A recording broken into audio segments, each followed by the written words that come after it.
नमस्कार। आज का दिन मेरे लिए अपूरणीय क्षति और असहनीय पीड़ा का दिन है। मेरे घनिष्ठ मित्र और जापान के पूर्व प्रधानमंत्री श्री शिंजो आबे अब हमारे बीच नहीं रहे हैं। आबा जी मेरे तो साथी थे ही, वो भारत के भी उतने ही विश्वसनीय दोस्त थे। उनके कार्यकाल में भारत जापान में उनके जो राजनीतिक संबंध थे हमारे, वो को नई ऊंचाई तो मिली ही। हमने दोनों देशों की साझी विरासत से जुड़े रिश्तों को भी खूब आगे बढ़ाया। आज भारत के विकास की जो गति है, जापान के सहयोग से हमारे यहां जो कार्य हो रहे हैं, इनके जरिए शिंजो आबे जी भारत के जनमन में सालों तक बसे रहेंगे। मैं एक बार फिर दुखी मन से मेरे दोस्त को श्रद्धांजलि देता हूं। साथियों, आज का ये आयोजन मेरे और एक घनिष्ठ मित्र अरुण जेटली जी को समर्पित है। बीतों दिनों को याद करते हैं तो उनकी बहुत सारी बातें, उनसे जुड़े बहुत से वाक्य स्वाभाविक रूप से याद आते हैं। और यहां बहुत सारे उनके पुराने साथी मैं देख रहा हूं।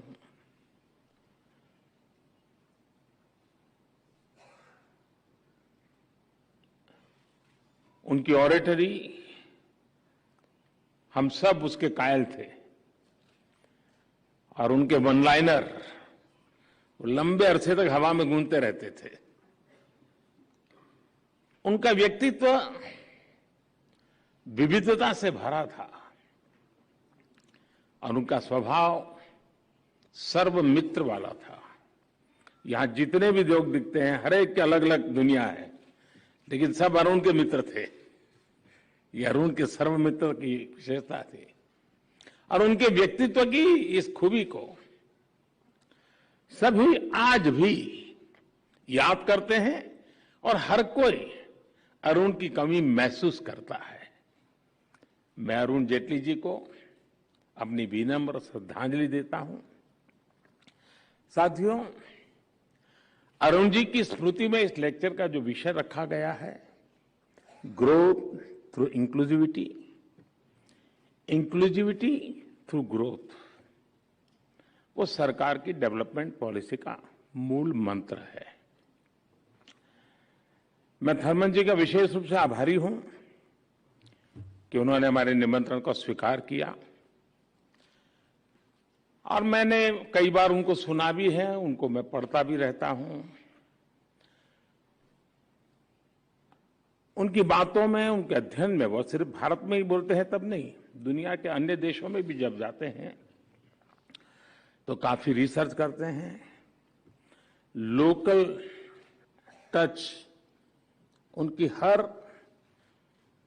एकेडमिक थिंकिंग में, उनकी फिलॉसफी में बहुत सटीक तरीके से वो उसको नीट करते हैं। आज भी हम सब ने अनुभव किया, बहुत ही अच्छे ढंग से उन्होंने वैश्विक परिस्थिति से लेकर के हमारे देश के बच्चों तक हमें ले आए। मैं उनका बहुत आभारी हूं, उन्होंने समय निकाला। साथियों, जिस विषय पे यहां चर्चा हो रही है, जिस विषय को लेकर के आज अरुण जेटली व्याख्यान माला का हमारा प्रारंभ हुआ है, अगर मैं इसी को सरल भाषा में कहूं तो एक प्रकार से ये थीम, मेरी सीधी सादी भाषा में मैं कहूंगा, सबका साथ सबका विकास। लेकिन इसके साथ ही इस लेक्चर की थीम आज के पॉलिसी मेकर्स के सामने आ रही चुनौतियां और दुविधाओं को भी कैप्चर करती है। मैं आप सभी से एक प्रश्न पूछना चाहता हूं। क्या बिना इंक्लूजन के सही ग्रोथ संभव है? आप अपने आप को पूछिए, क्या बिना ग्रोथ के इंक्लूजन के बारे में सोचा भी जा सकता है क्या? हेड ऑफ द गवर्नमेंट के तौर पर मुझे 20 साल से भी अधिक समय से काम करने का अवसर मिला है और मेरे अनुभवों का सार यही है कि बिना इंक्लूजन के रियल ग्रोथ संभव ही नहीं है और बिना ग्रोथ के इंक्लूजन का लक्ष्य भी पूरा नहीं किया जा सकता। और इसलिए हमने ग्रोथ थ्रू इंक्लूसिविटी का रास्ता अपनाया, सबके समावेश का प्रयास किया।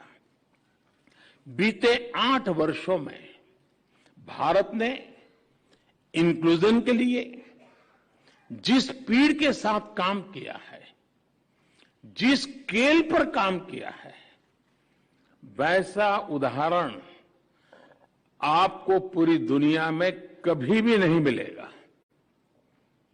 बीते 8 साल में भारत ने 9 करोड़ से ज्यादा महिलाओं को मुफ्त गैस कनेक्शन दिया है।